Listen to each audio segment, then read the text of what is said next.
Last year, over 2 million private events hired bartenders, and it's only growing. This is one reason why you might consider starting a mobile bartending business. Welcome to Behind the Mobile Bar, a podcast for mobile bartenders and aspiring entrepreneurs. I'm Ryan, a.k.a. the Boozy Broker, and when we had our mobile bartending business, we did over 300 events and generated over $500,000 using the Happiest Ours platform. Now, as the CEO and co-founder, along with my partner and cousin CJ, we provided the same software to other bartending companies to help manage and grow their businesses. Vivian, owner of Thirsty Horse Mobile Bartending, is actively using the Happiest Hours platform now, and she is absolutely crushing it. We'll share our truths and experiences in the industry that can hopefully help you in your business. Today, we are diving into 10 reasons as to why you should consider starting a mobile bartending business. Plus, we'll share our personal journeys and why we started our own businesses. Where passion meets profit and every pour tells a story. Welcome to Behind the Mobile Bar. All right, guys, this is our first official episode. So excited! I wanted to clap like a peanut gallery, but it was weird. I'm like, we're here. Well, we're gonna jump right into it, but most importantly, we got to cheers. Cheers. Let's do it, guys. Let's do it. I got something yummy for us here, but if it's not yummy, I didn't make it. Okay. All right. Cheers, friends, to episode number 1. Cheers. We have a blood orange honey tequila sour featuring our tequileño reposado tequila, which we super love. Nice. I don't ever have like cool, quirky names for drinks. I know you're really good at that. Yeah, I'm not. It's my wife's good at that. No, it's honey, blood orange juice, tequila, some lime juice, red jalapeno puree, and some saline drops to try to make it a little salty. So enjoy, guys. Cheers. Hope you like it. This is very delicious. It's like the jalapeno. It's a good. How can I put it? It's like it blends really well. It's not too overpowering. Right. Yeah. It's not like... It's not hot. Like, I like the saltiness, the earthiness, without it being like you're just sweating, getting through the burn. Right. There's a little sweetness.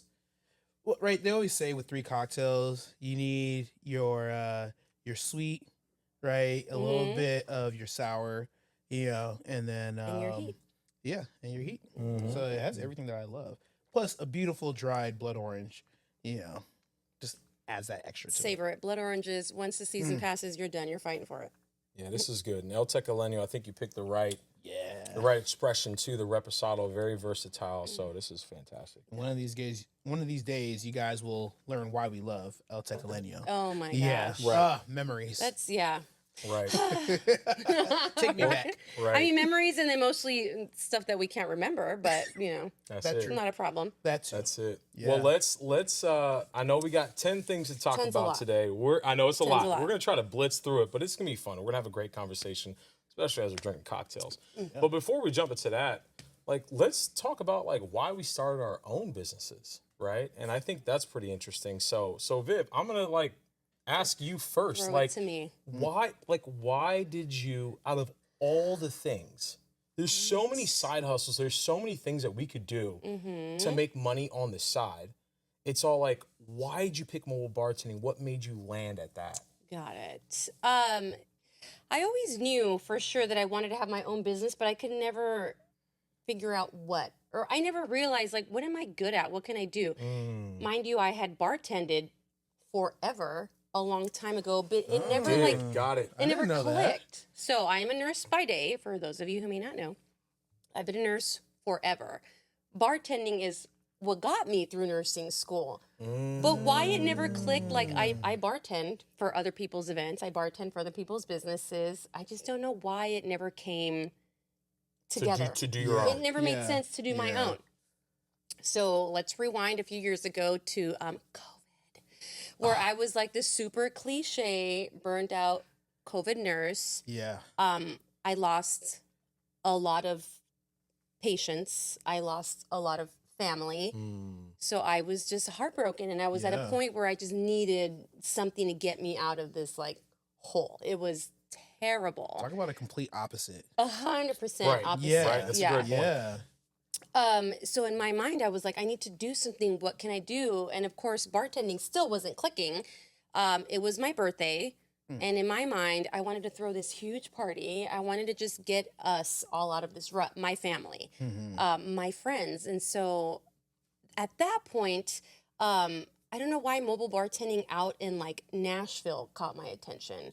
I had seen somebody with their horse trailer bar, you know, mobile bar on wheels. And I'm like, I'm going to hire this mobile bartender to come to our party, bring their horse trailer. It's going to be great. Back then, now foot in my mouth, back then, I didn't know what it was like to be a mobile bartender.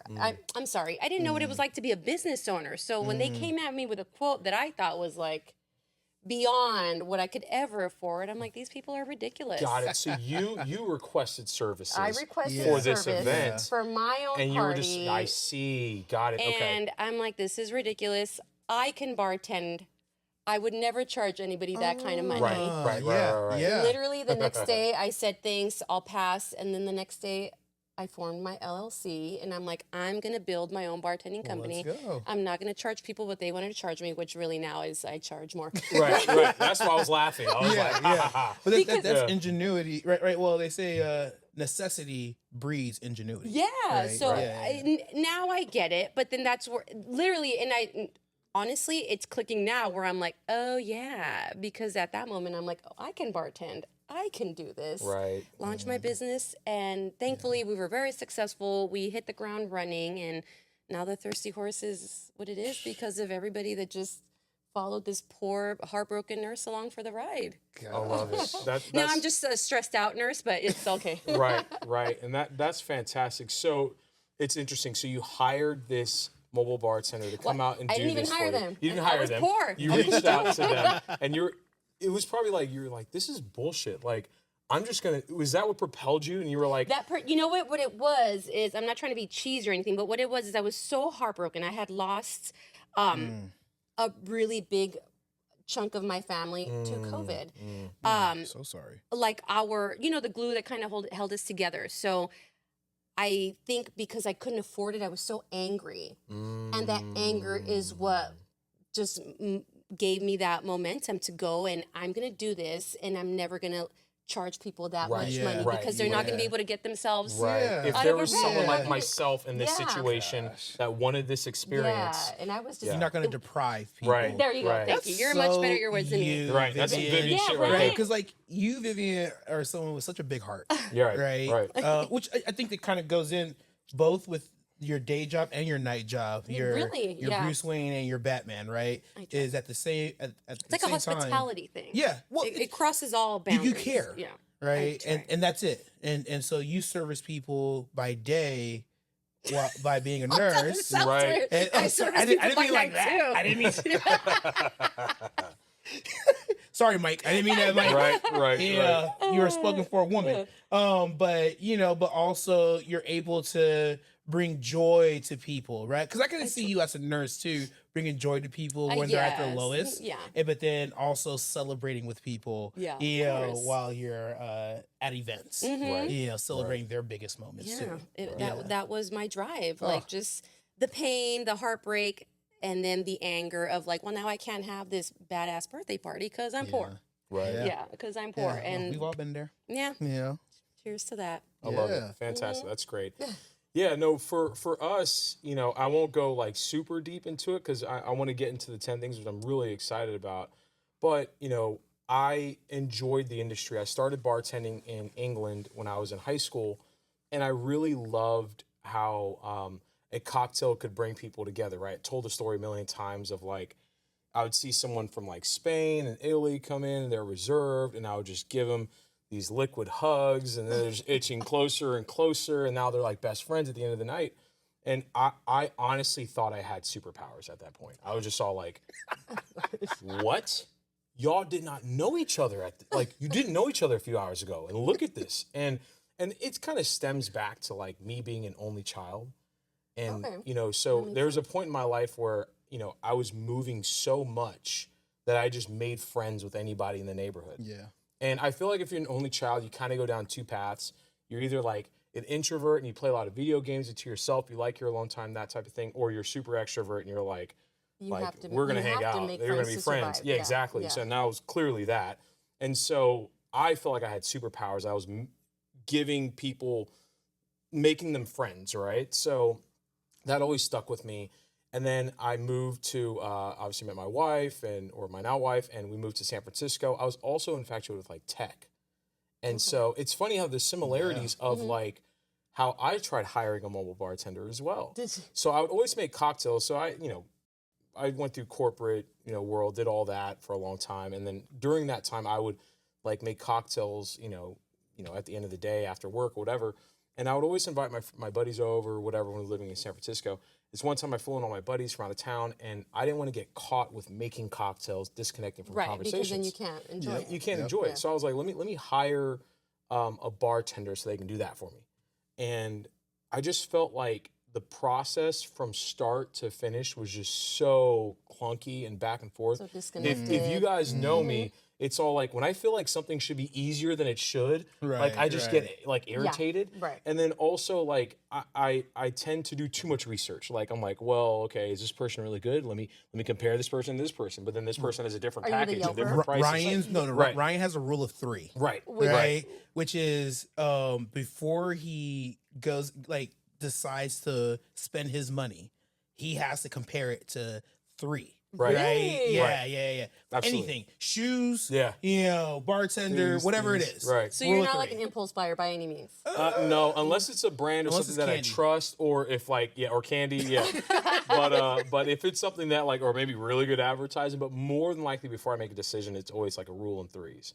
And so I just felt like I went through that entire process, and I was like, this should be easier.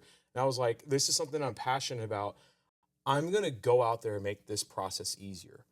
And it was kind of like, the rest is history at that point. It's like we moved down south. We started our own company. I had a version of Happiest Hours. Southern California. I know, South. I'm Good call. Down south. Right. Southern California. Nothing wrong with the South, by the way. Right, but just two different areas. Yeah. And when I was always like, in entrepreneurship, me and CJ, we had our own business at the point. He was business partner there. What was your own business? Oh, okay. We were moving some weight. Gotcha. You know what I mean? It was some crazy stuff that we did. No, it wasn't anything crazy, but we were in business together. And so when I decided, I was like, all right. And I was a typical kid, like selling candy in high school type of shit. Yeah. Like Gucci that type print of thing. for your shoes. Right. Anything. Like, so those kind of things. Yeah, seriously. Like, literally, I had no prom money. So my buddy gave me a bag of weed to sell so that I can have prom money type of shit. Like, that's the type of stuff that, was prom off the hook then? It was dope. It was a good time. I was fitted.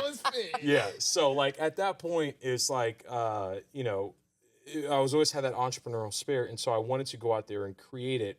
And I was like, I got to get the people that I know and trust around me. So CJ and I started, and we'll hear from like his lens, but like CJ and I started just on like Zoom calls, just like trying to like just get the whole ideation process out.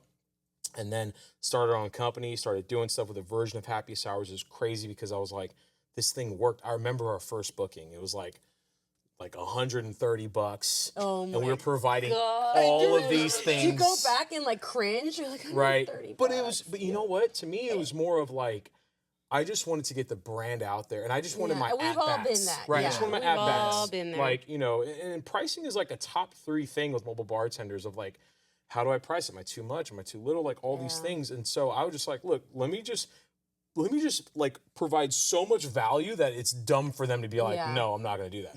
So just to get the reps in. And so we did that. And I can't believe like our first booking, I didn't speak to the person. It's just like money in the bank account. Yeah. Because it was instant booking. But then we didn't have obviously the liquor license. And I came from this like insurance legal background. I was like, I'm not going to provide the alcohol. We can't do that.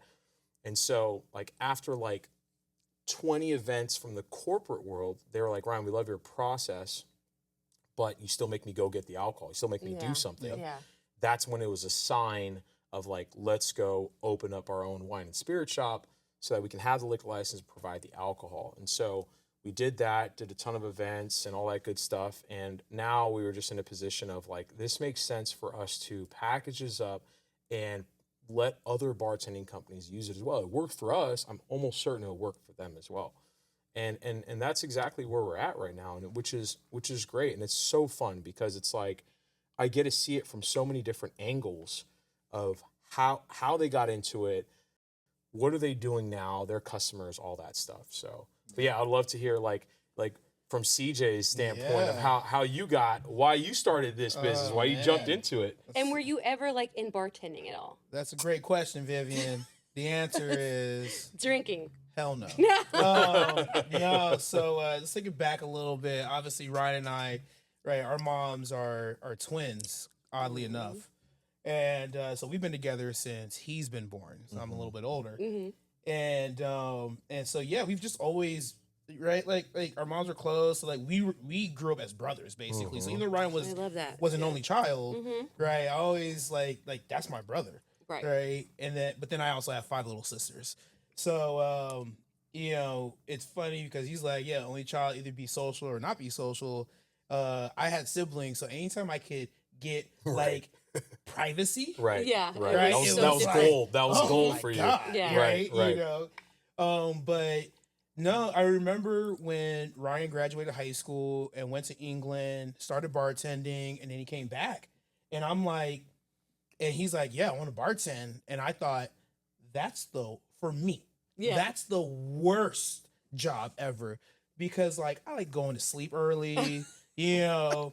Like, I don't like talking to people, you know, like, so I'm like, I don't like going to parties. And have you ever at that point been in any type of like hospitality service or No, job? no, like I did a lot of customer service, but no, I was, I made sandwiches at Quiznos, you know, like shortly It's pretty after, good. Quiznos is after high pretty school. good. Turkey roast beef with jam. No. My off the menu sandwiches, fuego. All right, There you go. all right, killer. But so for me, I remember he's like, yeah, you know, at this point I had moved to Arizona, and Where were you before? so I was in Orange County, Okay. and then you know, I got tired of LA traffic, right? Like any other LA person, Yeah. and I was just like, yeah, I got to get out of here. You know, and so cost of living was better in Arizona, had a good support system out there with a buddy of mine. And like the minute I went out, Ryan hits me up and he's like, I want to start this thing, you know, with bartending. And I'm like, and I remember, yeah, he was like, you should interview bartenders. And I was like, What the heck do I know about? what do I know about bartending? Yeah. I barely like to drink, you know. And I mean, like, let me take that back. I have been drinking since I was like 15. So, Oh, okay. you know, That makes you a professional. I was a professional, you know, but yeah. And so, you know, and like Ryan said, it started off with doing these like calls on Sundays, you know, and so Were you still? I'm sorry to interrupt you. Were you still like at your day job, or what was your day job at that point? So at this point, I was a recruiter for a school working in their international department, right? And so I was talking Way to a lot different. of Canadians and Yeah. Africans and you know Indians and right and all these like different cultures, and which was great for me because right our mom's from West Africa, and so I have a unique background of like just understanding like immigrants and cultures, right? And so yeah, so like for me, I was like that, and then like I also my degree is in advertising and communications, and so I also worked in advertising while I was out there. So it was just super interesting to go ahead and but like I actually I was a third of the way through an MBA program in business, Wow. right? And so starting my own business and entrepreneurship was something that I always wanted to do. So when Ryan was like, "Hey, I want to go out and do this," it was like, "Ooh, this is a cool opportunity for me to test this out." Yeah. Right. And to go ahead and see where this goes. And so, yeah, we were just talking strategy. And it slowly went from, okay, hourly calls to me flying out like once a month. Yep. Right. And then it was like twice a month.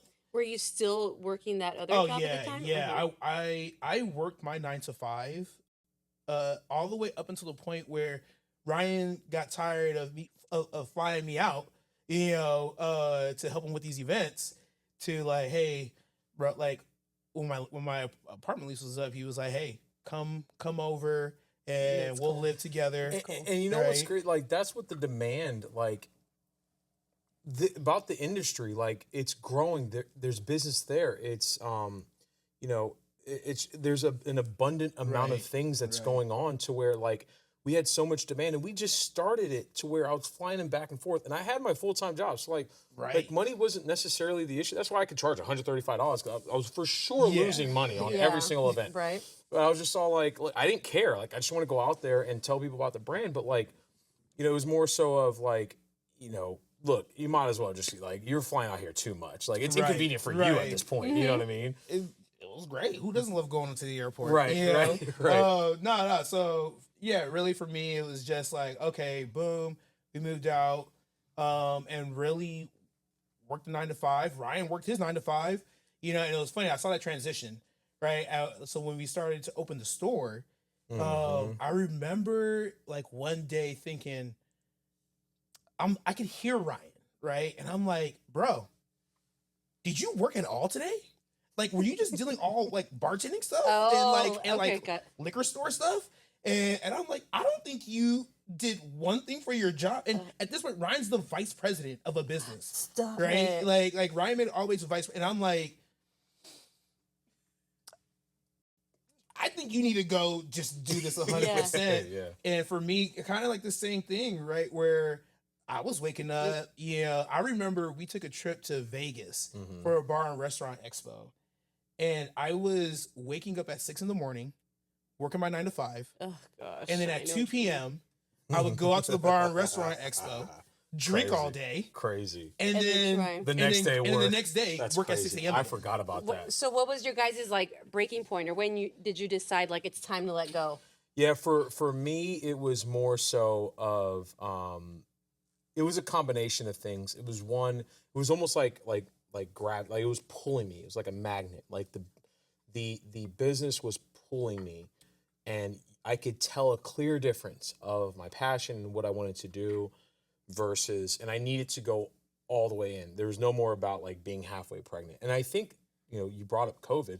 COVID was a lot of like coming to Jesus moments for a lot of people. For a lot of And people. for myself, like the industry that I was in for 10 plus years and, was doing really well in it, it really just kind of like, it made me look at the product and what I was actually doing and selling. And I was just like, I don't care for this. All the other stuff around it, I built these soft skills, negotiating, building a team, working within a team, like, all that stuff, building relationships, all that stuff was around the thing that, the product. And I just thought to myself, well, what if I actually cared about the product? And that's what the bartending aspect did. And I said, I'm going to bet on myself. And if, my thought process is, let's say if somebody's paying me $250,000, no business is in the business of paying you what you're worth. Yeah. Right? They're in the business of if they're paying you $250,000, they're getting at least probably like $1 million or so from you. Type of thing. Of course. So with that being said, it's just all like, all right, I feel like I can get the value of what I'm worth out of here. So that's I think that was the inflection point of like, I got to go all in and check it out. It was a huge gamble. I don't recommend it for everybody. Scary. Very scary. Don't recommend it. I think you can do it like in a safer way. There's easier but ways to do this. I just made it happen. Yeah. And that's why I haven't let go. Like I'm still a nurse. I work less than I used to before, but it's really hard for me to like let go It's of security. that security. Yeah, Right, yeah, right. 1,000%. So now I just stress out every day and I just kind of deal. Right. Well, I mean, you're a mom, so you're great. Yeah, You true. do it all. Like somehow we all have 24 hours in a day, but you're a mom, so you have 30. Yeah. Yeah. Right. You know, we Right. make up those Yeah. extras. Right. We make up those So, extras. all right, let's jump into it. I know these 10. guys, We got they're 10. We gotta get looking to at 10. 10 A lot. Sorry. reasons as to why you should start a mobile bartending business. And timing, like why now is a big thing too. But the first one I have here is low startup cost, right? So if you think about a lot of businesses out there, so let's say if you just wanted to be in the bar business or whatnot, like to start your own brick and mortar, like that is right. We have our own wine and spirit Where do shop. we We begin? know, Yeah, like where that do we is begin? that is a lot of money, time, capital, all that stuff. It's involved. Like you can literally start your mobile bartending business. Like it ranges. Some people will say like less than $5,000, you're ready to rock. Like some people say a couple of $100, you're ready to rock. Like it can be as low as if you just get like your tools, then you're ready to go. Like now you're not, you you're not, you may not have all the equipment at that point in time, like a portable bar and all those things. But I appreciate that. Thank you very much. We all need a little something, a little liquid courage. Shout out to Ernie. Right, but it's a fairly low startup cost for that was a boom. What about yours? Yeah. I'm still drinking. Okay. No judgment. Well, shoot, cheers, friend. Oh, cheers. Okay. Absolutely. Cheers Yeah. again. You get luscious? Thanks, Boom. shoot. And next episode, I'm gonna have something right here because you see me over here I know, right? reaching, just trying to dodge the mic I and just shit. need this. You know what I mean? That's why I'm drinking slow. Right. But so it's a low startup cost, right? So I don't know, like Viv, do you remember when you first started, like how much you That's a spent, good or question. or maybe because you were a bartender, so you might have had tools already and Right. stuff like that. So technically, I don't think right? I'm the best person for this You question. went in on it. Because Yeah. She went in. She You know, said 25,000. Right. Off the Right. I Let's didn't go. need to go in. What happened was I got Right. totally screwed over. I don't know if I ever told you That's this story. right. No, I have Yeah, told you this story. You told me this. So- one of those garage night talks. It was a Yeah. garage night talk. We've had a lot of those midnight Yes. garage moment sessions. It's because all the booze is in the garage. Always. There is a mini fridge. There's lots of boxes. So where do I begin? I have to keep this short. But the Thirsty Horse, of course. My whole concept was to have this vintage horse trailer bar that Right. I was gonna convert, gut out, put on wheels, roll it up your driveway, and party. It was supposed to be cheap because I found this lady in like Phelan who drove down this horse trailer from Montana and was like, "Hey, give me $2,000 for it. It's all yours." She had already gutted it. She had, it was the perfect like shell to go. Now my job was to find like a trusty manufacturer, whatever the heck you call him, Fabricator. Thank Yep, you, yep. to just build out the inside for me, and I totally got screwed. You always hear those stories about like people taking advantage of you, stealing your money. But I'm such a sucker and I'm so naive and I Not a like to sucker. believe that they're not all like that. And I still like to believe that they're not all like that, but I found this fabricator not too far from home, promised me like the stars and the moon and the stars, the sun, the moon, the stars, whatever, you know what I mean? To build out my trailer. He's going to have it done in 2 months for like next to nothing. It was going to be beautiful. And long story short, no, this guy ran off with my money. He cut my trailer literally into bits. Wow. He cut off all of like the valuable metal, and I had to literally steal back what was left of my trailer. And I don't know the situation that was going on behind the scenes, so I have to say as little as possible. But basically, somebody called me and said, "You need to come and take what's left before it's too late." The trailer you have now. The trailer that I have now. Wow. So we drove there, grabbed like the shell skeleton of a horse trailer that's left. Literally, it was like a nose and a frame and the tires, because the tires were like old and worthless. And we drove it back home. I had already dumped in at what I paid for it, $2,000 plus another $3,000. Right. I don't know why I did that. Another $3,000 to put work into it, and nothing was ever done. It sat in some guy's garage for like 4 months. And this whole time I was building my name, my business on the story of like, hey, come watch us build out this horse trailer bar, bartending.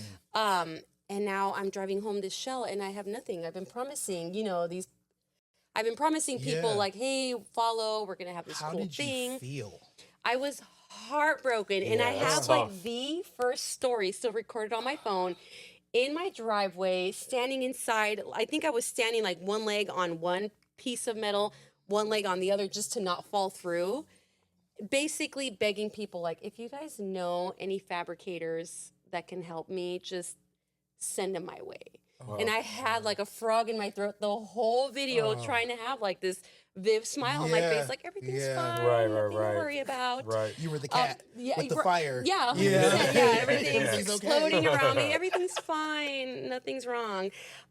So I'm probably going off further than I should, but I had this. I had already invested so much, everything I had, and now I had to come up with a whole lot more Right. to Yeah. fix what had gone backwards. Right. And so I think, you know what, this is awesome because something still propelled you to keep going and not give up, right? Yeah, Because a lot I'm of not a people could quitter. just be all Mama like, didn't raise a quitter, okay? right. you A go. lot of people could just be like, you know, this is just not for Yeah. me. And everybody told you me, know, just that get rid kind of of it. thing. Dump Right. it. Like, what are you saving on to it for? I just couldn't let go. I had this, like, plan in my had a brain. dream. Right. I was still angry from months ago Right. of why I decided to start this Wow. business, and Yeah. nothing was That's going a to stop strong me. driver Yeah, for sure. nothing was going to stop me. Yeah. So I had to redump all sorts of more money. That's why I say maybe I'm not the best for this, but I had to come up with more money. Right. Luckily for me, when I started my business, I knew I couldn't wait for my trailer to be done. I had to, I was working gigs with my regular satellite bar at that point, Right. to earn more money to keep paying What kind of the bar trailer. did you use? Was it like a wooden bar? Was It was a wooden tables? bar. I'm very Okay, lucky okay. that my neighbor, shout out Sean, is a carpenter. So we found literally old, like rotted wood Nice. in the grass, Nice. buried at some old man's lawn. Well, look at God. Took out, Wasn't took he out a all the wood. carpenter? Right. And so he built a bar for me, and it was like the clunkiest, hugest, most inconvenient bar ever. But it was cute and it was functional, and we did several gigs and made that money to now pay this amazing guy that came and rescued me and built out the trailer for me. Didn't ask for a penny because he knew what Yeah. I had gone through. He Yeah. built the trailer for me and was Wow. like, just pay me whenever you start making money. I love it. That's you know, at the end of the day, like, you know, it's a low cost and therefore it's a low barrier to entry. You know, I hear people of, you know, they saw this on TikTok and now they want to start bartending. And it's like, yeah, you know, you want to respect the craft. You want to, that's fine. As long as you get into it and you kind of like, you want to get better and knowledgeable. But at the same time, this is a business to where, you know, a personality, a good personality can do very well. Yeah, right. And this, 100%. I think that's a great like thing for CJ. Like CJ mentioned that I've never bartended or anything. I barely like to drink at that point in time, but he came in and he was crushing it, but just because of who he is. Right. So, anyways, low cost, low barrier to entry. We're going to the second. I know, sorry. Before we go to the second one, I just want to add what you said was very important, right? Vivian had all these things happen to her, but she didn't let that stop her Right. from starting her business, right? And still being able, she found a friend who was able to build a bar. We, like you said, we have people who see it on TikTok. They use a table and a black cloth. That's it. That is less than $100, people. Right. All right. So just let's remember that there really is a low cost. All you're buying is your bartending tools. Right. Right. Your shaker, your spoon. Please, people, get a wine opener. All right. yeah, it's yeah. important. Right. Need Right? those. Yeah. Hey. And then and really the rest is all history. Get some pour bottles if you can. You can get the plastic ones and a table. We're talking about probably less than $200 and you Right. can get going. You can get going. That's exactly right. Yeah. Good call, Second CJ. reason. All right, so we're gonna go through these. So the second one is the flexibility and freedom, right? Yes. So you know what makes me think about this, and this is kind of like, you know, off a little bit, but like typically speaking, right? If you have your own business in the mobile bartending industry, you can honestly pick and choose to say like no to certain events or whatever. Like you can do that, and the freedom that you have within it. But what makes me think about this is when this kind of geared toward any like bar job, like if you're working at a brick and mortar, an actual bar or a bartending business. But like I remember, you know, Saturday nights, Friday nights, it's like if you go out, right, you're spending money, right? You go out, you're having fun, and don't get me wrong, gotta have fun, gotta do all those things. But I felt like if I was working or I had my own business, I was doing a mobile bartending thing on a Saturday night, I was kind of a part of the party and I was in that environment, but I was making money. It was like it was a huge swing in the pendulum from like losing money to like literally making money, you know, and I felt like I was kind of involved, you know, so the flexibility and freedom that we have with doing it's immense. It's almost like Uber. You turn it on and you can go out and do it. And then you can turn it off when you want to, especially for people that have full-time jobs like yourself, right? You can literally go out and do that. So any comments or thoughts about that? Like, I think it's pretty self-explanatory, right? I think I would say you know, like you asked earlier, were you working your full-time job, right? And as I mentioned before, right, Ryan was working a full-time Right. job. I was working a full-time. You're still working a full-time job. Oh my gosh. And so, because you know, it's bartending. So everyone knows party days. Like since I was in high school, it's been the same. Right. Thursday, Friday, Friday, Saturday. That's it. Sometimes you get a Sunday if Yeah. you're lucky, right? So let's keep that in mind. It's not that you have to dedicate that much time. So let me rephrase that. You do have to dedicate time because if you really want to be good at your craft, right, it's 10,000 hours to become a specialist. Oh, Right. wow. But always for anything. But what I would say is that you really can make it work for you, you know, but it also helps to have a good flexible job. You know, Right. that helps too. Right. Yeah. When you can like call out a little earlier, you know, a big one's happening. Yeah. Those kind of things. When you're so sick. when you're Yeah, sick, right, right. yeah. Sick. Achoo. Save your Right. PTO days, people. All right. So the third one we're going to is there's a high demand for events. You know, this has grown over the time, and the stats are showing that people are wanting more personalized experiences. Mhm. I back in 16, one of those, I saw that this would be more of a thing. I felt like if someone made it more convenient and affordable, and affordability is a subjective thing, like you're right. So affordable to them, more people would do it, right? So like there again, like I said before, there's an abundant amount of events that are happening to where there's a bunch of mobile bartenders that are popping out into the space. So and it's growing. It's only 100%, going to become yeah. more and more and more. People want their own experiences, their own things going on, that type of thing. So I don't know, Viv, have you seen over the years, outside of like you just getting better at what you're doing and, you know, word of mouth and over time, but have you seen an increase in the demand for mobile bartenders? For sure. I mean, people are always looking for the next big thing. Or just something different. You know, how can they entertain their guests for the entirety of their event? You know, you always see a kind of trend. Yeah. Bartending has always been around, has Right. always been one of those most popular things, but now it's more of an elevated bartending event, which is what, you know, kind of sets you apart from everybody else. And I think that kind of plays into social media. You know, people love to show their wedding. You know, well, here's my wedding and here's my signature craft cocktails and here's, you know, all the bougie garnishes. So Right. definitely I think social media has played into a big part of Yeah. why we're getting so busy or why people are looking for the next big And thing. that's something I would like to add. Like Vivian does such a great job because like, when she says like weddings, right? If you do it right, you only get married once, right? And so True story. when- But it's a good business to be in I know, right? for us in the United States. or if One of you- those if divorce you rates. get married 3 times, Yeah, for that's us, 3 bartending gigs. divorce rate, right? And but what makes it great is that it's your special day, and for someone who has been in from the outside looking in, seeing Vivian at her events, it's because like people will remember the cocktails, Yeah.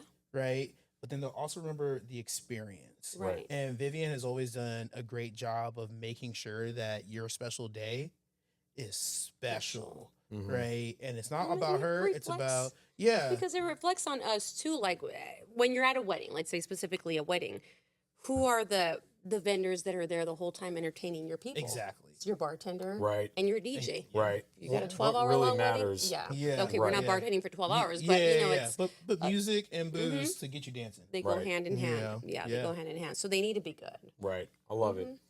All right. So the fourth reason as to why you should consider starting your mobile bartending business, we're getting through it, guys. I Yeah, promise. we're almost there. We're almost there. Is profitability. Yes. Right. So when we talk about finances and the profitability, it's really your world. Like at the end of the day, people will pay for experiences, right? And you can, you know, there's again, we said there's a low cost barrier to entry, then you can build that up. And depending on the demographic, the clientele that you have, all of those things, you can really build in some really good profits. You know, it's not like one of those things to where, let's say you sell shoes on the side and the value of the shoe is the value of the shoe. Right. Was that one of your previous? No, I didn't sell shoes.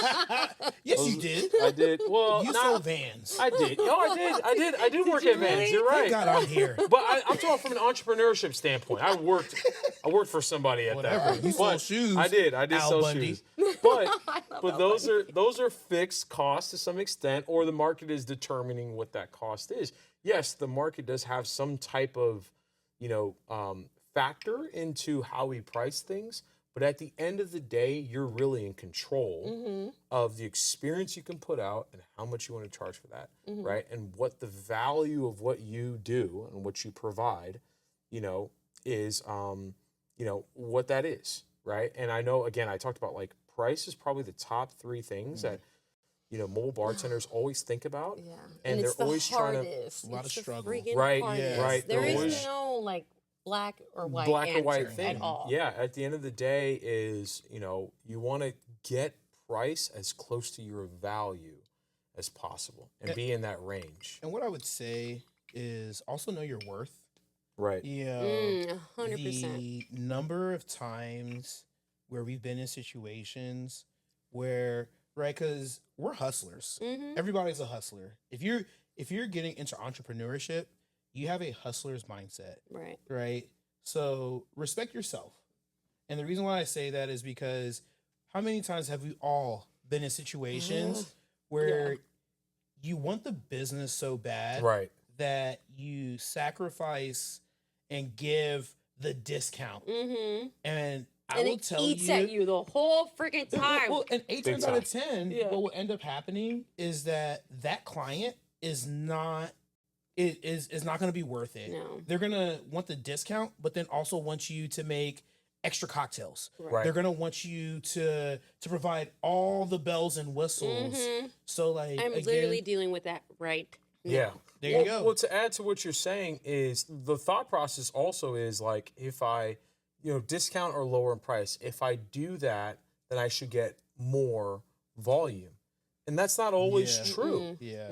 I remember when we had our business and we came in with a different mindset. We really wanted to understand the mobile bartending industry and what people went through. So we tried multiple different prices on purpose, knowing that where we were going. And we constantly hiked them up. And what was crazy is that we noticed that we were doing more events. It was just catered towards the people that could afford it. Right. So it moved. We didn't do a lot of events in the Inland Empire. We did a lot of events in LA, in Orange County and stuff like that. So it's like, it's a very, very interesting thing when it comes to that, for sure. Yeah. For sure. It's Okay, so the 5th reason why you should start a mobile bartending business. This is pretty great. And I jump into this a little bit, but I'm not the most creative person, but it's the creative freedom. right. There's a lot of creative people out there.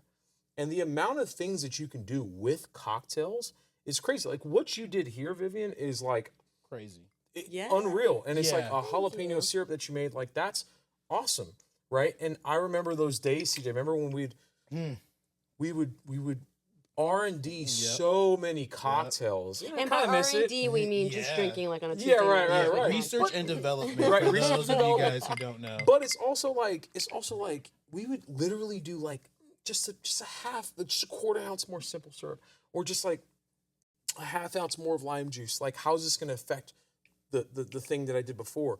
Like we would literally go through those iterations and try to like perfect the craft. So it's like not only do you have the creativity of doing something very different, but then also like how do you perfect that thing that you created, right? And that's what's super interesting. It's like, probably let's talk about one of the most creative moments you probably had, Viv, of like, Oh, Lord. and it doesn't have to be a cocktail, right? It could be Right. like maybe like how you set up the bar, or Yeah. or how you dress the cocktail. Like, Yeah. is there anything that comes to mind that's all like, yo, that was pretty dope? Creativity, I guess I really couldn't think of one specific thing off the nose, but for me, the creativity part that I love is, you know, I do a ton of weddings. You guys know I do a ton of weddings.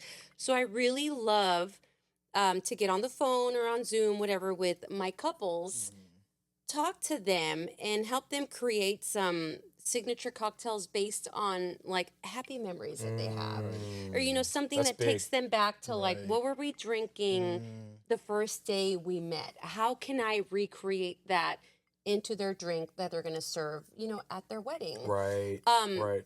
Their guests may not necessarily know why we're making this purple people eater drink or whatever, but you know, it's their special day.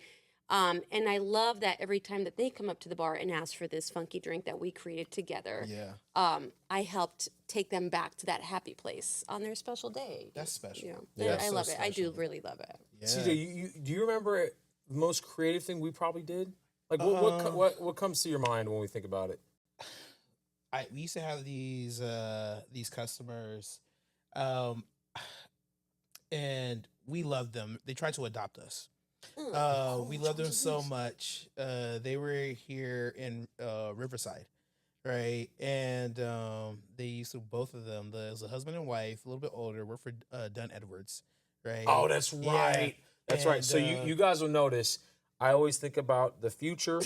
CJ remembers shit that I don't even understand how he remembers this stuff. So we're like a perfect two peas in the pod. So I'm so glad I have him because like I love y'all though. Yeah. The Dunn family. Y'all, I can't forget y'all. Oh man. But you're right, you're right. I won't put their names out there, but they are such sweethearts, and God bless Alana. Alana would help us because like sometimes it's not just the cocktail, it's the garnish. Right. And so we did a Halloween party for them. I don't know if you remember. It was my first event You know I don't with remember. them. Of course you don't remember. Yeah. And Wait, had you ever bartended before any of this? No. No. No, the very first cocktail I ever learned was a old fashioned because that was like the most simplest thing you could ever do. You could get it totally wrong. I lied. You could get it totally wrong. No, it was even better. A Moscow Mule. Okay. Yeah. So, My kid can make a Moscow Mule. Exactly. Not that they do. No, never. But at the end of the day, it was all about the garnishes. We made their cocktails black. We had all these, and again, thank you, Alana.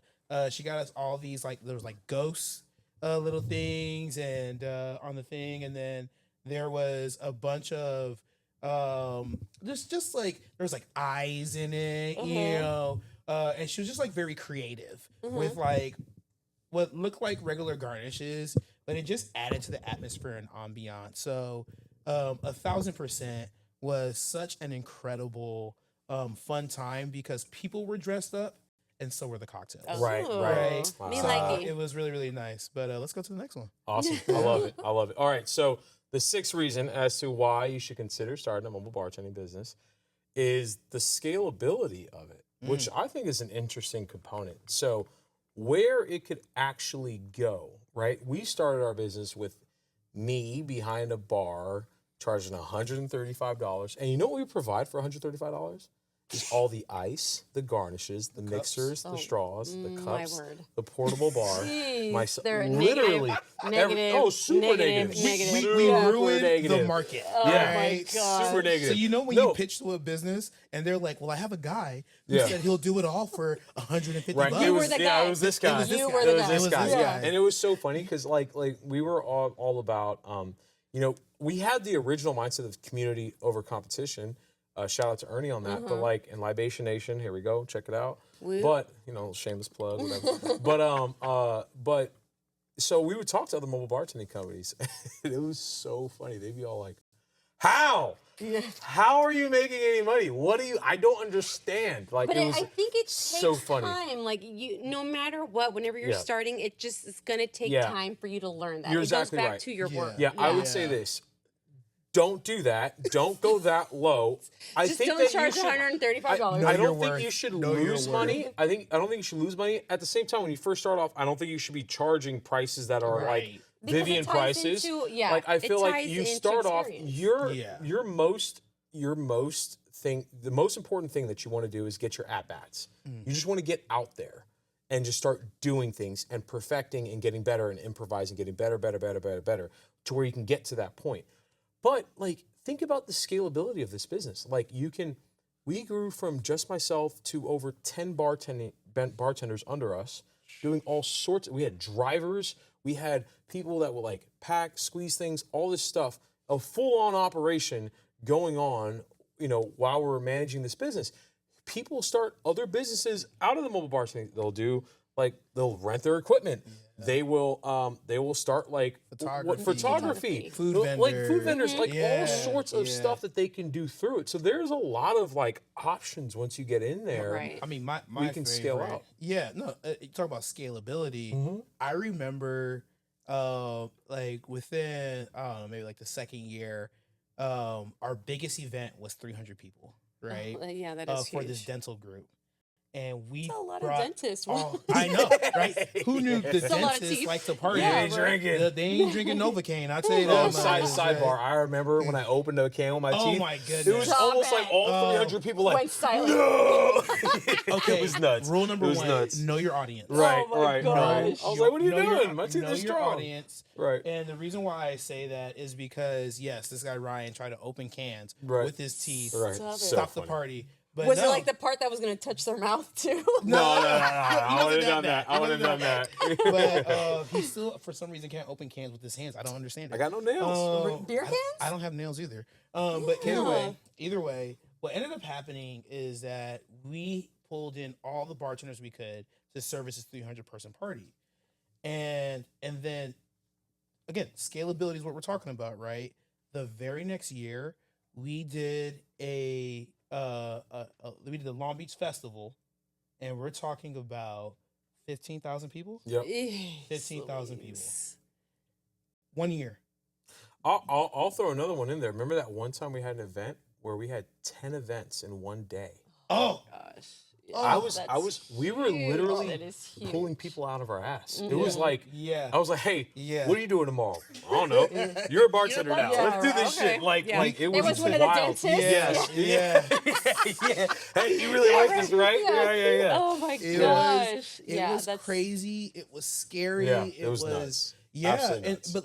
but like things can change that fast. Right. And I think scalability, like don't think of the minute I start doing this, I'm gonna get to like doing 10 events in one day. Yeah, No, I think no. you get to scalability by honing your craft and doing one event well. Right. Because when you do one event well, you get repeat customers. Right. And when you Right. get repeat customers, then you get people. Because a little word of advice: everybody throws parties on the same day. People, Oh Right. my gosh, Right. yeah.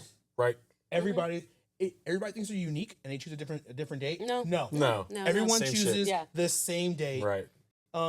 But the reason why you get that busy, the reason why you get the referrals, the reason why you get to do all these really cool things is because you did one event Right. really well. That's very true. Mhm. Yeah. I love it. All right, guys. So this next one, number 7, I'm going to combine a few things, and I think this is really cool about why you should start your own bartending business. One, you get to engage with a diverse clientele and environment, Absolutely. and Yes. environment, and you get to you can work anywhere, Yeah. right? If you really think about it, like bartending is all over the world, All over. right? So Have party, will travel. Right, Yeah. right. And we've all traveled, which we'll talk about, but like, let's talk about the diverse clientele and environment. The one that hits home for me on that is when I see the bartenders that work at, actual bars jump into this space and they quit their bartending job because they're tired of going into the same space every single time. And they're just all like, I love doing events because it's something new every day. I'm meeting somebody new. I'm at this, $10 million home in Beverly Hills, and then I'm With in 18 flights of stairs. right. Yeah. That's a whole nother Been thing there. there, right? Yep, been there, done that. I'm at, call me. or I'm at this very modest home backyard boogie, and we're just having a great time. Someone's Or driveway. I'm at a Yeah. wedding, or I'm at a corporate event. I'm doing this thing for Netflix. I'm at this or a public park for a For a 2-year-old, a 1-year-old birthday party. Was it? Yeah, Right, at so 10 like, a.m. on a Sunday. Oh, right, hey. right. Bloody Marys and mimosas all right day. after church, perfect time. Right. So it's like the diversity that happens in those environments is it's pretty awesome, and I think it keeps us going. You know what I mean? It keeps us versus just being stuck It's in a room. exciting, yeah. Right. It is it's super not exciting. mundane. Right. Absolutely. And working anywhere. Yeah. Right. Yeah. So like we just had an opportunity of what we were in New York. We brought a Super 100-pound bar to New York, lugged it around Chelsea. Did that fit in your overhead compartment? You Or know, Right. if you pay the right people, Yeah. you You can make do it work. anything. Yeah. Right. So maybe not. Yeah, we might have been able to squeeze it in there, but no, it was just a great experience, right? Right. Got to travel to New York and just do an event that you just never would have thought that you would have been able to do, right? And I think that that's really part of this industry when you talk about clientele, right? I think we were really able to accelerate our technology side of Happiest Hours to build this platform by doing an event for a client where there was somebody at their party and that person recommended like, hey, let me mentor you. Right. Hey, let me introduce you to these people. And then that got us into a tech accelerator. And that got us to the second largest tech accelerator in the world. You're actually jumping into the next one that I have, Okay. What's the which next is one? really good. Well, you'll see. You'll see in a second. okay. Hold that thought. Hold that thought. That But before we jump into that, but like Vivian, you've traveled to like We have Arizona, traveled. Yeah, Utah, and stuff like Utah, that. Arizona. Utah was definitely my favorite. We had a That's a bride dry and state. groom. Well, it wasn't dry that weekend, let me tell you. Shoot. All right. Make it precipitate. Right. Make it precipitate. That should be a they t-shirt. had the whole done. Somebody order. Thank you. We had the whole crew. So at that point, I had myself and 4 bartenders. It was a huge weekend wedding at this resort right at the gates of Zion National Park. Ooh, It was beautiful. stunning. The bride had been following us for a while and just knew she had to have us there no matter what. And here we Wow. are spending a whole weekend at Zion. We did a wedding, and the next day we enjoyed the sights, hung out. It was awesome. Yeah. Speaking of dry state, we actually did visit one of their like liquor stores out there. Interesting experience for episode maybe 3 or 4. Oh. But yeah, very Hold cool. on to that one. Very I love cool. it. That's awesome. And so going into the next one is the network. That's what I think is. So this is the 8th tip. The networking opportunities that we receive from going to these events. You meet all sorts of people, and you just build a network. CJ was just talking about. It is so funny how at an event we're there, we network with the right people, and next thing you know, one thing leads to another. Because how do you get your name out there? Right. By meeting all these other people. Is meeting networking. these people. It That's gives it. you the opportunity. You're going to see all sorts of people there, and if you're doing the job and they really like your vibes, like first of all, you got a layup. You're the bartender. Yeah. Like you're giving them free alcohol at a private event, whoever shows up. Yeah. Right? So it's like that's a leg up. Like you just got to be like a nice person. Right. At That's that what I was point. going to say. You can't just show up and serve drinks and expect people to Right, like you. Like you right. still have to deliver. You gotta earn it. You gotta have to. earn it. Have you guys ever been to a bar like when you get served a drink by like the crummiest, Horrible. rudest person? Oh my It could be like the best drink you've ever had in your life, but you won't remember it because you had like the bummerest person serving it to you. Right. And you know what I hate about that? That's become, I don't want to say a standard, but everyone had that experience. Yeah. Yeah. And almost everyone had an experience where a bartender's like, or just like not eye contact or not smiling or just act like they hate their job. Yeah. And Oh, so I that's hate what's that. sad It's about awkward. it. So, but at the same time, it's an opportunity for folks like us who, who are smiling, who are really enjoying what you're doing to stand out from the rest, right? So with that being said, we're just going to, that's what you have to do. You network, you meet with people, be genuine. I think that's the biggest thing. Be who you are, and the right people, you'll gravitate towards the right people. 100%. Yeah. But with that being said, we're gonna go to the next one. But before we do that, we're gonna have a sponsorship break. Ooh. All right? It's just getting good. But it's okay. I gotta talk to you guys about something anyways. If you own your own mobile bartending business, you need to hear this. Happiest Hours is a one-stop platform that's designed for you to grow your business and make real-life connections effortless. You can manage clients without all the back and forth. You get automated texts and emails for both you and your clients. Keep your cocktail packages and pricing organized, schedule staff and track availability so you're never double booked, and it's all in one place. And let's be honest, you've probably spent more at the bar than you would for paying for this service. But the real flex is you're not only joining a platform, you're joining a community of mobile bartenders, and it's time to level up together. Click the link in the description to book a demo today. Let's get back to the video.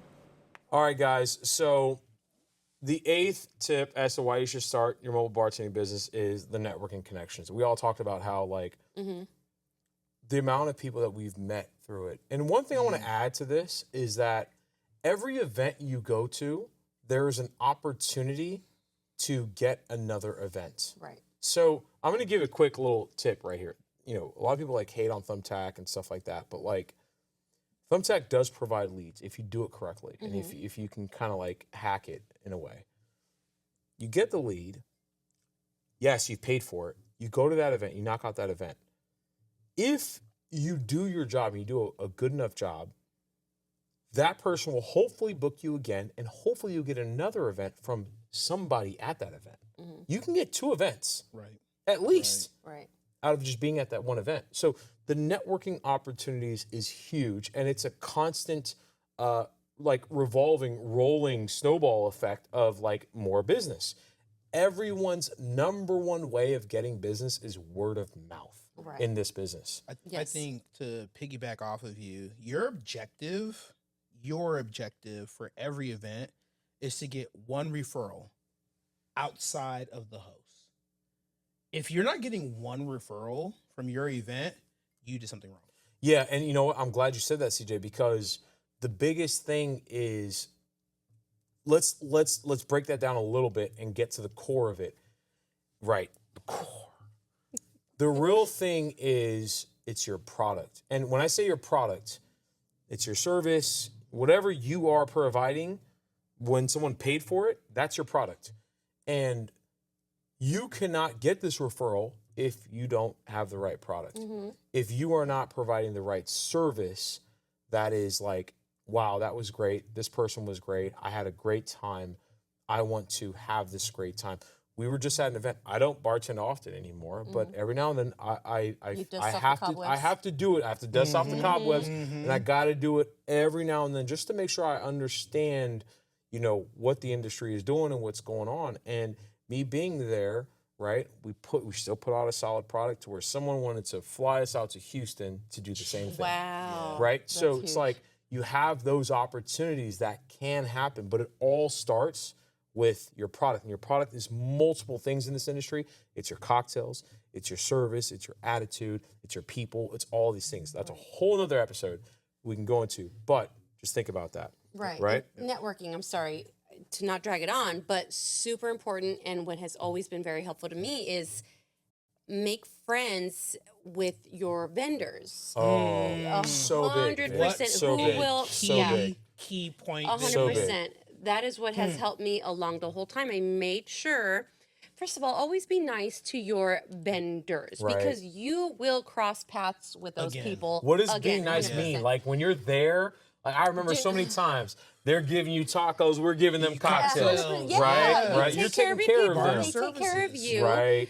So if, let's say specifically an event planner, if they know that you show up on time, that you take care of your guests, that you follow your venue's rules, that planner is going to want you for their next wedding, for their next birthday, That's a for great their point. yeah, 100%. So biggest tip I can give to everybody always is befriend and network your other vendors. It doesn't matter who it is, but you know, if that taco person knows that, hey, I have somebody that can hook up some good margaritas, that taco person is going to refer you to their clients all the time. And that person is going to have connections to more parties than one host will because their parties are once a year.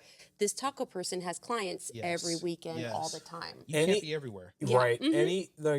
Any food person or venue Food person, planner, right? DJ. Food Yeah. planner, DJ, Yeah. those people, you want to be best friends with those Yeah. folks. And it's mainly because when there is an event, those things come before, Yep. normally comes before the bartender. Not every time, but a good Yeah, portion of the time yeah. it comes before. 90%. And normally what happens is if the food vendor has and here's the thing, people like in different areas, they call it catering. Right. And it's food and beverage. Yeah. Right. So it's like they'll go to a chef or somebody and they'll just think they're going to take care of the food and beverage.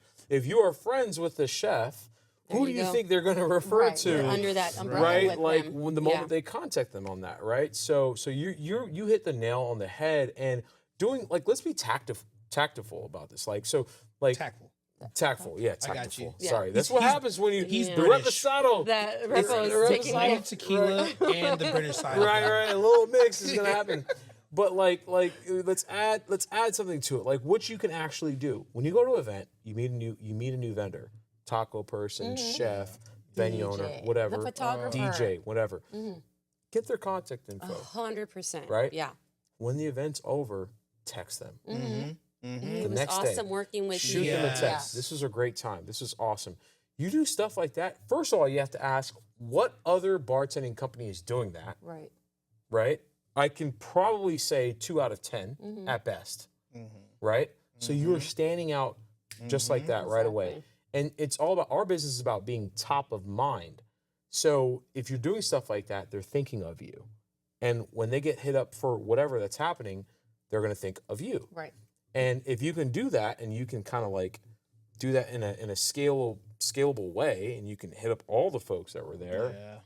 there's technology for that stuff, then it's just going to increase your chances of events and stuff coming. So Yeah, great 100%. point. I'm so glad you brought that up, Viv. All right, let's go to the number 9 reason as to why you might want to start a mobile bartending company. And this one is like kind of like opposite from what we talked about, which is great because we got a little serious that last one. Didn't we get a little serious? A little bit. This one Just is a little bit. It's a fulfilling job and it's fun. It is. I mean, who goes to the bar crabby? Or Right. if you do go to the bar crabby, you never leave crabby. Thank you. Thank you. You're the bartender. Right? You're the bartender. Like, think about like, it is fulfilling. Like, you made somebody happy. I think I'm probably the best one because, like I said in the beginning, I was one of those people where I thought that bartending was the worst job, right? Because I was like, oh, I got to stay up late. I got to do things. I got to talk to people. But, it really is such a fulfilling job to be able to be part of someone's special moment. Right.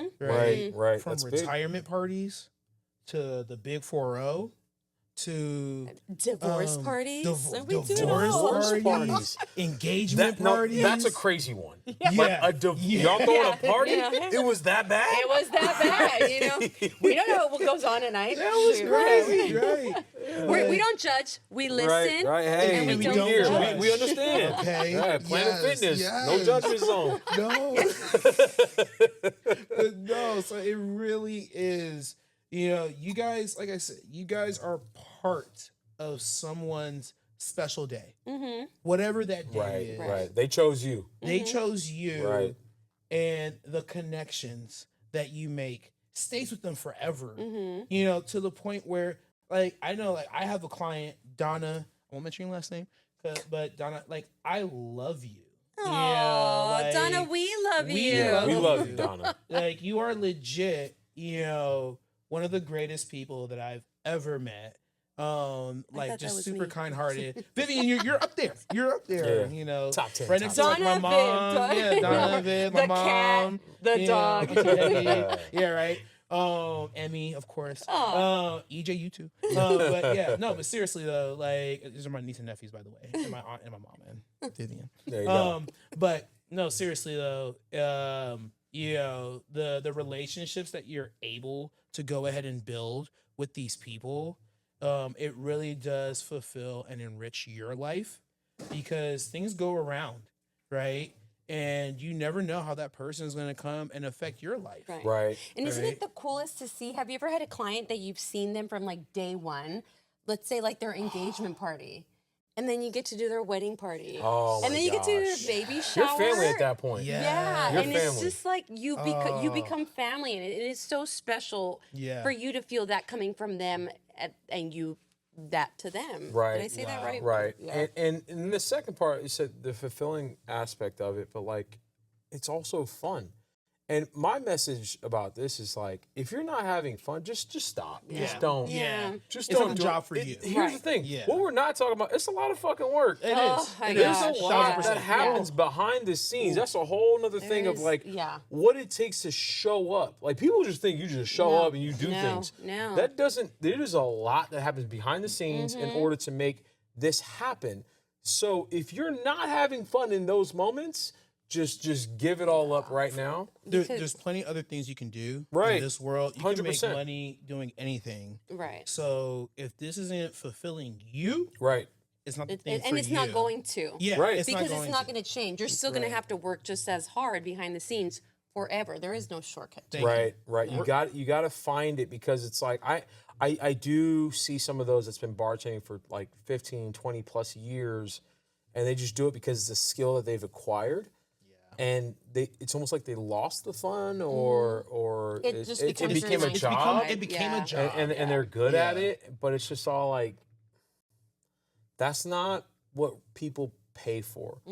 You know, especially in our space, the private event space, right? Right. It's all like they're bringing you amongst their family, their uncles, their aunties, their grandmas, all those things, and they want you to feel a part of their family. And if you're just going to be a robot, Right. you know, it's Because what's you've the done point? this 15 times Right. this week. Right. They're only doing this that one Right. time. They don't know that. Yeah. They don't know any of that. That Yeah. is such great advice. What you just said right there, Vivian. Thank you. Yeah. Right? Is that though this is event number 175 for you on the year, Yeah. this is event They're number one. one. Yeah. This is their number Dude, that hits home so hard because, you know, Because we've been there, we've been tired. We bartended the night before until 3 in the morning. We had to wake up at 6 in the morning Right. to pack load and do it all Pack over load. again. Right. Grocery Yeah. shop. CJ, we've seen it with the 10 plus bartenders that we've had under Happiest Hours when we had our thing going. It's like we would see the energy of people shift, change Yeah. based off of what they're doing. And type of we had to like, it's very tough for us because it's like we were raised in a way to think exactly like what you said, Vivian, of like, no matter what I had going on the night before, the day before, the whatever, like I'm showing up for this person. This person paid for a service, and that service includes me being who I am. It's not me making cocktails. Right. They paid for me to For you to show make up. their guests feel the way you make them Yes. feel. They saw me at some point Yeah. like, Right. yo, that guy and the way he made my entire family felt, I want that at my party. I don't care what Right. cocktails he's making at this point. Right. I just want that energy, Yeah. that vibe. Yeah. And if you don't show up with that, then I feel like I got robbed. Yeah. You know, so it's super important of that we just have to make sure that we show up. We show up, and if the fun isn't there, if all those core things aren't there, like just give it up. Yeah. You Vivian, know? how many times has somebody been like they ask you for an event, and then you're like, oh, I'm gonna send one of my people out there, Oh, and then like, they're I like, know no, where no, you're going no, with- I want Yes. You're There's right, only one of right, me. right. I There's want only one of you. me. you. You're like, And it's hard to decide, like, where are you going to put that one of you? Where do you? There is no right answer. Right. There is no right answer. and here's the thing, guys, you don't have to be a Ryan, super charismatic, right? You don't have to be a Vivian, oh, the sweetest person in the world. It's all fake, guys. If you're I'm just kidding. yeah, I'm right. kidding. No, Right. right. Yeah. I'm No, such a lie. If you are genuinely Right. yourself, Yourself. That wins. People people see will that. connect with you. Yeah. Right. With you. Mm-hmm. So be yourself, but be 100% yourself. Like Because you can only hold it for so long if that's a fake. exactly. Yeah, Exactly. That, Right. It'll Yeah. come through. It'll come through when you've slept for 2 hours Mm-hmm. and have 3 more weddings to do the next day. People will see, that real true you. side Yeah. that comes out. Right. Yeah. Right. Mm-hmm. No, it's no, that's I think this is a really good one, guys. I think we hit home on that. All right, guys. So for the final Final reason. Number This 10. is the We made it. 10th Kudos reason. to you guys. Dang. You followed us We all the way through. appreciate I know, right? y'all Thanks, just guys. like It's sticking with us on this. Yeah. It's a lot. They still here. It's a lot of information All right. to get started. Right. It gets easier. So for the 10th reason as to why you should consider starting your own mobile bartending business is that it's kind of recession-proof Yeah. and it's resilient. Now, don't get me wrong, there is slow and There's busy off-seasons. times. There's Yeah. off Seasonal. seasons. Yeah. Like Seasonal. anything, it's Yeah. very seasonal. But people celebrate in good and in bad times. I said divorce. Right. Right. Like we can go really dark there. We had like celebration of life Oh man. like events. We're just like, seriously? Like I don't know how I feel about this. do I But like smile? Do I not smile? right, right. Like should I wear all black? Like no, like I don't know. All black is standard. Right. Right. So it's like that happens in our industry. It is fairly like just recession proof. Recession-proof. Well, here's history to prove that point. Prohibition. Ah. It's simple as that. Prohibition. Even when you People couldn't figured it drink, out. Even when They it was figured legal it out. to drink, Yeah. Right. we still drank. Right. Yeah. So why wouldn't you jump into this industry Right. when you know, like you said, good times or bad? Like you said, legal or illegal, Right. You know. people will drink. They'll Yeah. drink. They'll Right. figure it out. Now, people stay on side of legal Please. because we're trying to do this for a long time, not just for a good time. But it's like you said, it's just one of those things where right? Humans are communal. Right. And one of the best things that makes our communities, enjoyable is a well-made cocktail. Yeah. Yeah. Mhm. 100%. Yeah. And you're giving people a permission, a space to connect. Right. Right. That's it. You're making real life connections. And in good times and in bad, that will always kind of like stick around. Yep. So no, it's I think it's a great industry to be in, and there's so much we listed so many reasons as to why you should do it. And like us coming from Happiest Hours, we think, especially when you infuse technology, you think of like, okay, if you're a college student, maybe a junior or senior or something like that, and you want to make some money on the side or whatever, it's like, yeah, you could drive Uber, you could Lyft, you can whatever, but like you can also start your mobile bartending business. Yeah. And that's what we're It's a way creating to over here go. at Happiest Hours is a way for you from 0 to 1, start your business and grow it. And there's so many different benefits of doing that. Just having an entrepreneurial mindset, just putting yourself Right. through the mindset and going through the process of starting an LLC and buying insurance and and where to price your business and figuring out your own value. Like those things are so invaluable, and then showing up for your customers, and then building a network. Like there's people that we speak to today that we've seen, 3-4 years ago at an event. I had no relation to you. I don't, that kind of thing. We just showed up because, and this is what happened, and we're friends now. So it's like, there's so much to gain out of this industry that I don't think, like, it's a growing industry, and we see a lot of new players in this space.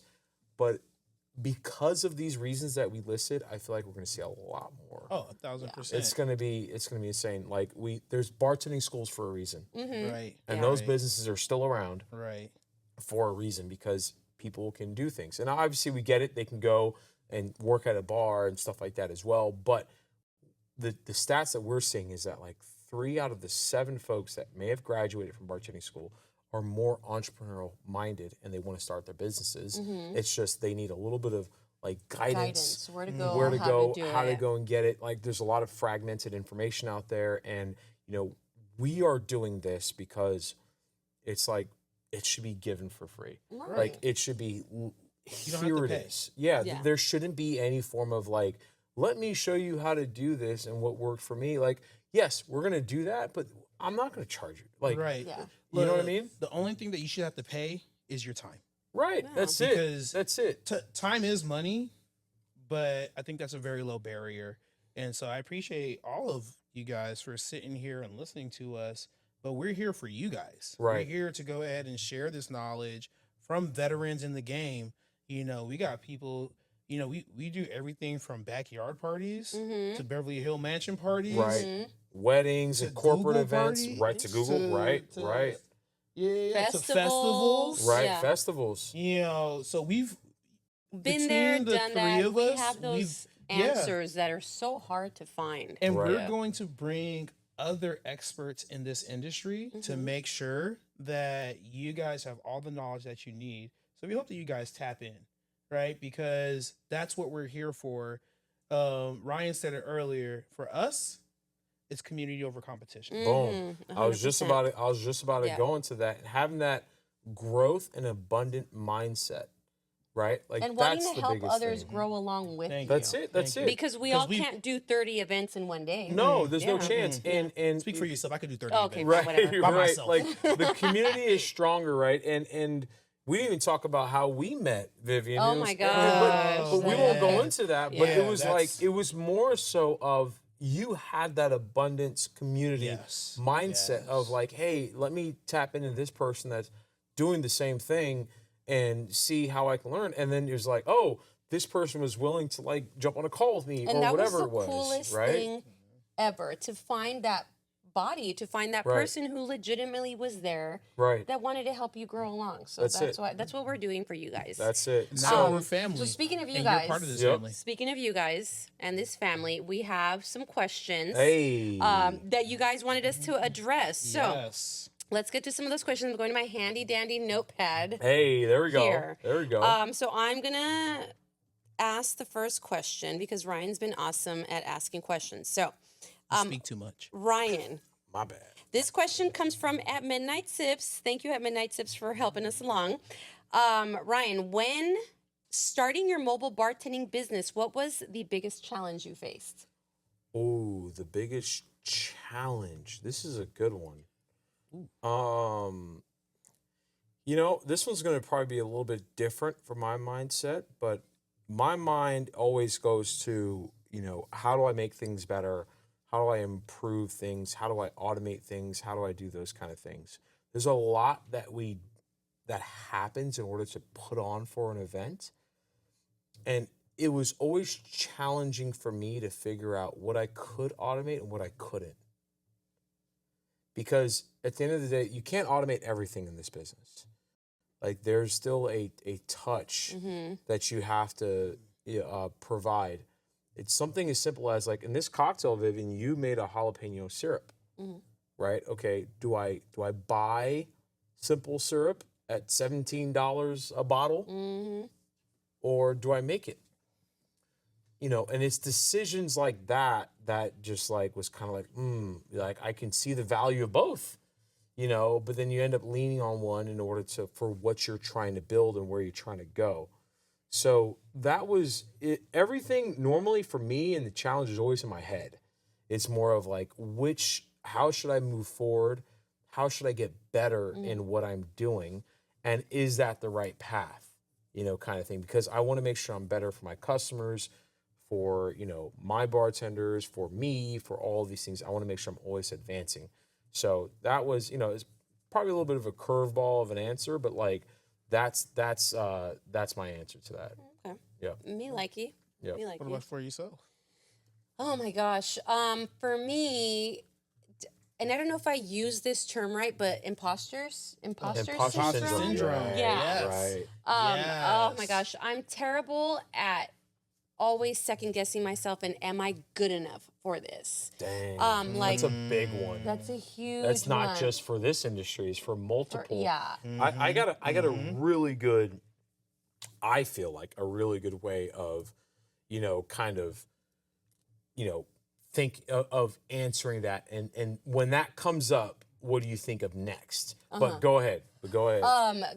For me, okay, so my biggest thing, and I think this, I could speak on a lot of people for this, these cool LA Beverly Hills events when you're partying with like celebrities, you're getting down. They're so freaking cool. I'm not cool. Get out of here. I'm like a nerd, I know what I'm doing. I know how to make drinks. I know service. I know hospitality. I don't know how to be cool. Vivian's lying to you guys. Oh, She stop so it. is. She's saying No, so that's Hair my flip. biggest challenge. That's my biggest challenge is how do I not think less of myself, or how do I mingle amongst these cool people? And Can How do you I belong? jump in? Can I answer please, that? yeah. Like, I love this so much because let me take you guys back to where I was working in corporate America, and I would have to pitch to a CEO that's running $100 million business and trying to sell this person an insurance product and why they should go with us versus their incumbent or any other competitor that's out there. And you could imagine as a 20-something-year-old, you're sitting in there, and especially like, you know, it's just like being different. Like you're sitting in there and you're like, how am I going to relate to this person? Yeah, relatability. Okay. How am I going to convince this person that this is the right direction? And also, then you got the knowledge piece. Like, am I knowledgeable enough to impress this person? Right? In the industry that you're talking about, am I going to make a cocktail good enough to impress these type of people? That's the same type of like. And at the end of the day, how I got over it and what made me, you know, just kind of excel through that is that I am spending more hours in this craft more than you are. That's a great way of looking at it. Yeah. At the end of the day, I am doing more in this space than you are. Yeah.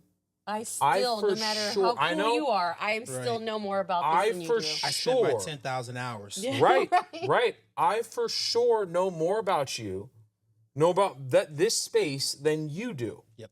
And that's not all the time. Sometimes you'll get some like, you know, experts out there is there always an that know all their expert stuff. at the perfect But old fashioned. like generally speaking, let's say you're going into an event, it's 100 people at this event. It's a celebrity event in LA.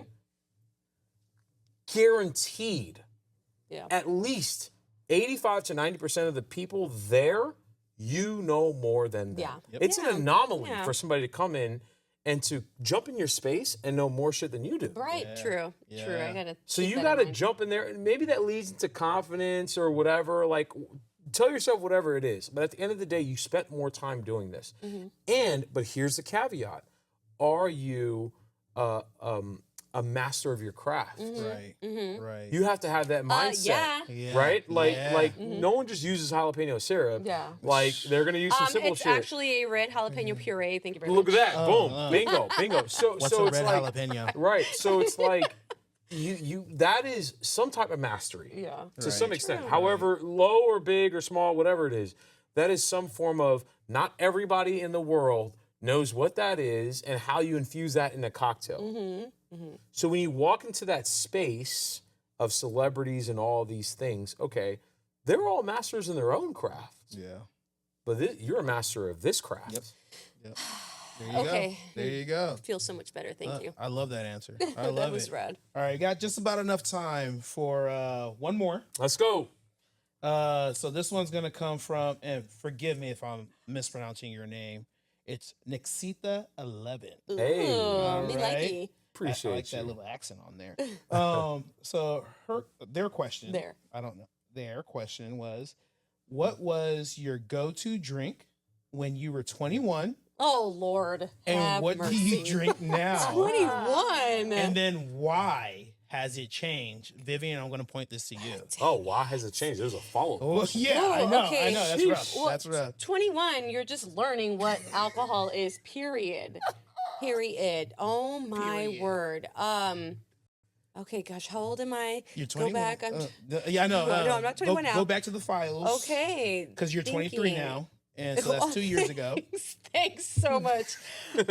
You know what? I think it was like a lemon drop at 21. Okay, that makes sense. Because okay, cyclical. Because you know what I lemon drop think? is back. It really is. Yeah. We just made some the other day. Gosh, I think I'm gonna have to say lemon drop just because that's what was popular back then, or so he's getting them that's what people were hangovers. talking about. No, was that the I think that was back in the time of adioses. Right. Yeah. Right. Well, at 21, Terrible. you're drinking to get wasted. Yep. That's all you know about Yep. alcohol. I would like to say in the last 15 years, my tastes have immensely graduated and learned. What am I drinking now? Is that what Yeah, the follow-up what are you was? drinking So now? At the moment, I'm drinking tequila. What's your go-to My cocktail go-to now? cocktail now, gosh, you know, That's I'm always, tough. that's tough. I can never pick a favorite. Definitely a sour of some sorts. Today was a tequila sour. Whiskey sour, Okay. for sure. I definitely feel like it makes me feel a little bit more mature and Little refined. whiskey gal. Yeah, and I'm sorry, I think I'm drawing Okay. a blank now. I feel like I want a whiskey sour in my life Ooh. at the Yeah. moment. Don't worry, we can cook one up. We for can you. cook one up. There you go. Yeah. That's Yes. it. Or no, actually, we have to ask CJ. I know you asked the Oh, question, but yeah. we can't just take over. Oh my gosh, 21. What was 21-year-old CJ? it's funny. Ryan will remember this because when we got Will our I? first apartment. Well, yeah, good question. Will he remember?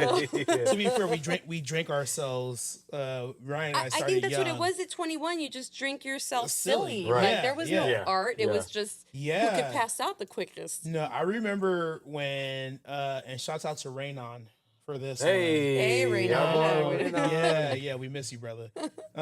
This one was Hennessy and apple juice. Damn. Shoot. I remember that. See? Yeah. He No, does remember. hey, oh my So you didn't do a good enough gosh, job, why'd you is what say you're that, saying. bro? That brings us so many no. memories. That was the Hennessy and drink. apple juice That is, was the is drink. the most legit fucking. I can drink that right now because the apple juice It masks masked everything. so much of the Hennessy where you feel like you're just drinking apple juice. apple Now juice. it depends on how much Hennessy you put in there. Yes. If you one of those like mimosa people where it's like, you know, you put a bunch of champagne in a yeah. little And just See, a drop drop. of apple juice. Yeah. So yeah. like, don't do that. But like, if you're putting the right ratios, it's just like apple juice. So that was our Memories. go-to when we Remember were some around memories. Look at that right now. 21. There's a twinkle in his eye. And the reason why that brought back so many memories is because we had many a good nights. But yeah, and then now my go-to is actually a gin old fashioned with a very special gin. It's a gin called Tomcat by Bar Hill. And aged so gin. it's a 3-year aged Lovely. gin in a American oak barrel, made out of Vermont. You know, and we love our Vermont people because they care about the environment. There And you so go. does Tomcat. So that one's super special to me because it gives me the good feel of a traditional whiskey old fashioned, but it's a little bit brighter because of that juniper. You know, and now I've gotten very bougie. Okay, you are. You sound so, pretty bougie right now. It Shoot. sucks. Right. But no, that's really my go-to. Why?